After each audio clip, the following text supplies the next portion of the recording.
ఇంకా ఆర్కేపీలో గుప్పుమంటున్న గుడుంబ, ఆర్కేపీలో గుట్టుగా గుడుంబ తయారీ, పులిమడుగులో జోరుగా గుడుంబ విక్రయాలు, రూపాయలు లక్షలు సంపాదిస్తున్న అక్రమార్కులు, గుడుంబ మూలాలపై దృష్టి సారించని ఎక్సైజ్ శాఖ. రామకృష్ణాపూర్, పులిమడుగు, తిమ్మాపూర్ ఏరియాలో గుడుంబ గుప్పమంటోంది. కొన్నేళ్లుగా స్తబ్దుగా ఉన్న నాటుసారా తయారీ మళ్ళీ పుంజుకుంటుంది. గుడుంబ తయారీదారులు గుట్టుచప్పుడు కాకుండా తయారు చేసి రహస్యంగా ఇతర ప్రాంతాలకు తరలిస్తూ దందా సాగిస్తున్నారు. మద్యం ధరలు విపరీతంగా పెరగడంతో పేద మధ్యతరగతి ప్రజలు నాటుసారా వైపు మల్లుతున్నారు. గుడుంబాను నిరోధించాల్సిన సంబంధించిన ఎక్సైజ్ అధికారులు మూలాలపై దృష్టి పెట్టకుండా మామూల మత్తులో అడపాదడపా దాడులు చేస్తూ అమ్మకందారులకు అడ్డుకట్ట వేయలేకపోతున్నారని విమర్శలు వస్తున్నాయి.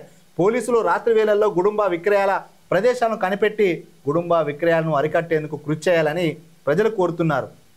గతంలో గుడుంబ తయారు చేసే వాళ్లకు రాష్ట్ర ప్రభుత్వం పునరావాసం కల్పిస్తూ పలు పథకాలను అమలు చేసింది.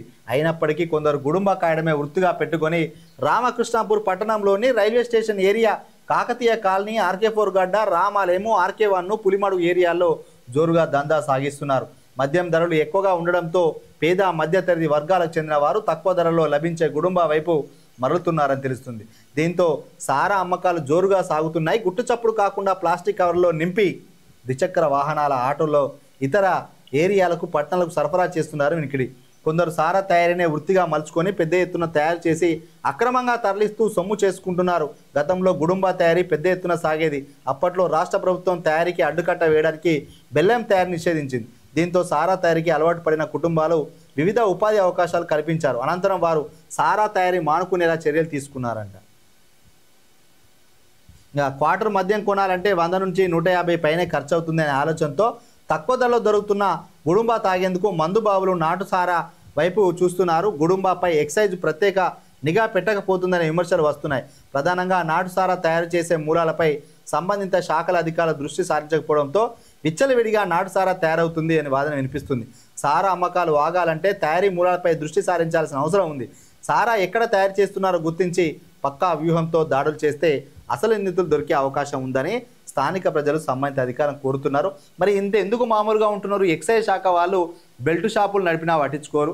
ఎందుకంటే ఈ వైన్స్, బెల్ట్ షాపుల ద్వారా ప్రభుత్వం ఆదాయం వస్తుందని వాళ్ళు వాటిని పట్టించుకోరు.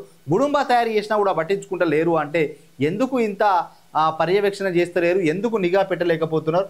ఎక్కడికక్కడ గుడుంబ స్థావరాలను కానీ గుండుంబ బట్టీలను ధ్వంసం చేసి వాళ్ళపైన క్రిమినల్ చర్యల విధంగా కేసులు కట్టాలి. వాళ్ళకు ఉపాధి చూపిస్తానంటే వాళ్ళు మారరు కాబట్టి గట్టి కేసులు వేయాలి. ఇంకా ఏదో నామమాత్రంగా అరెస్ట్ చేసి పైసలు తీసుకొని వదిలిపెడతా 10,000 ఫైన్ ఎత్తాడకూడదు. గట్టిగా అరెస్ట్ చేయాలి. ఎందుకు చెప్పన్నా, ఈ గుడుంబ తాగడం వల్ల ఏమవుతుందనంటే పొద్దున 4 గంటలకు 5 గంటలకు లేచి ఇంకా 10 గంటల వరకే వాళ్ళు మొత్తం తాగి రోడ్ల మీద పడిపోతాండ్రు. అసలు 10 గంటలకు తెల్లాలేస్తాన పనికి పోవాలి, కానీ వీళ్ళు 4 గంటలకు 5 గంటలకు లేచి ఆ గుడుంబ బత్తాలు తాగి రోడ్డు పక్కన పడేసి వీళ్ళు కూడా రోడ్డు పక్కనే పడిపోతాండ్రు. సో ఆడబిడ్డల జీవితాలు రోడ్లపైగా వస్తున్నది. ముఖ్యంగా సింగరేణి కార్మిక కుటుంబాల్లో మాస్టర్లు సరిగా లేక, ఉద్యోగాలు లేక రోడ్ల పాలు అవుతున్నారంటే ఇట్లాంటి మత్తులో జగటోళ్ళు గుడుంబ కళ్ళుకు అలవాటు పడి డ్యూటీలు చేయలేక ఇంకా రోడ్ల మీద పడిపోయి డ్యూటీలు పోగొట్టుకుంటున్నారు. చివరికి వాళ్ళ ప్రాణాలు కూడా పోతున్నాయి. మల్టీ ఆర్గాన్స్ అన్నీ ఖరాబ్ అయిపోతున్నాయి. ఇటు కాలేయం ఖరాబ్ అవుతుంది, కిడ్నీలు ఖరాబ్ అయిపోతాయి, నాడీ వ్యవస్థ దెబ్బతిని కోమాలకు పోయే పరిస్థితి. 40 సంవత్సరాలున్న వయసుల్లో కూడా 70-80 సంవత్సరాల ముసలి లేక రోడ్ల మీద తాగి పడిపోయి ప్రాణాల మీదకి తెచ్చుకుంటున్నారు. ఆడబిడ్డలు రోడ్ల మీదకి వస్తూ వాళ్ళ తాలిబొట్లు తెగిపోయే ప్రమాదాలు మనం రోజు చూస్తున్నాం. ముఖ్యంగా సింగరేణి కోల్బెల్ట్ ప్రాంతాల్లో ఇది ఎక్కువగా నడుస్తుంది. చుట్టుపక్కల ఉన్న ఇక్కడ పులిమడుగులో కొంతమంది ఇంకా అక్కడ తెలుసు కదా ఎవరుంటారో, ఇంకా వాళ్ళంతా ఎక్కువగా ఈ గుడుంబ గాసుడు, బాగా డబ్బు సంపాదించుడు, ఇంకా ఇట్లాంటి వ్యాపారాలు చేసి అధికంగా సొమ్ము సంపాదిస్తున్నారు. ఇంకా కోటర్కేమో ఇప్పుడు 200 రూపాయలు అయింది. 180-200 ఉన్నట్టుంది. సో ఆ 200 రూపాయలు కొనే బాలు ఇంకా 100 రూపాయలు పెడితే 4-5 బత్తాలు వస్తాయిగా అని చెప్పి ఇంకో ఇట్లా గుడుంబకు అలవాటు పడుతున్నారట. మరి అధికారులు, ఎక్సైజ్ శాఖ వాళ్ళు దృష్టి పెట్టకపోతే మీరు సపరేట్గా ఉద్యోగానికి రాజీనామా చేసి వెళ్ళిపోండి. ఇంకా లంచాలు తీసుకుంటూ ఎవరైనా ఉంటే దయచేసి ఇంకా ఈ విషయంలో మాత్రం లంచాలు తీసుకోకండి అని చెప్తాను. ఇంకా లంచాలు తీసుకోవడం మనం ఎంత చెప్పినా వాళ్ళు వినరు. కానీ ఈ గుడుంబ హాస్టల్ దగ్గర అయితే లంచాలు తీసుకోకండి బాబు. వీళ్ళు గుడుంబ గాయడం వల్ల చాలామంది ఆడబిడ్డల జీవితాలు రోడ్ల మీదకి వస్తున్నాయి. మీ కుటుంబ సభ్యులు ఎవరైనా గుడుంబకు అలవాటు పడి వాళ్ళ ఇంట్లో ఎవరైనా చనిపోతే ఆడబిడ్డల జీవితం రోడ్డు మీద కాస్త ఎంత బాధ అనిపిస్తుందో ఆ మిగతా వాళ్ళు కూడా మీ సోదరి మన లెక్క అనుకొని ఇంకా వీళ్ళపైన కొంత కట్టడి చేయండి.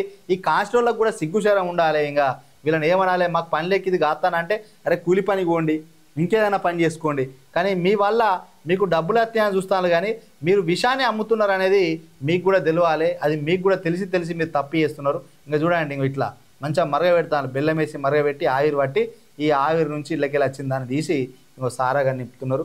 మరి తాగేటోడు మత్తు కోసం తాగితే కుటుంబాలు మాత్రం రోడ్ల పాలవుతున్నాయి.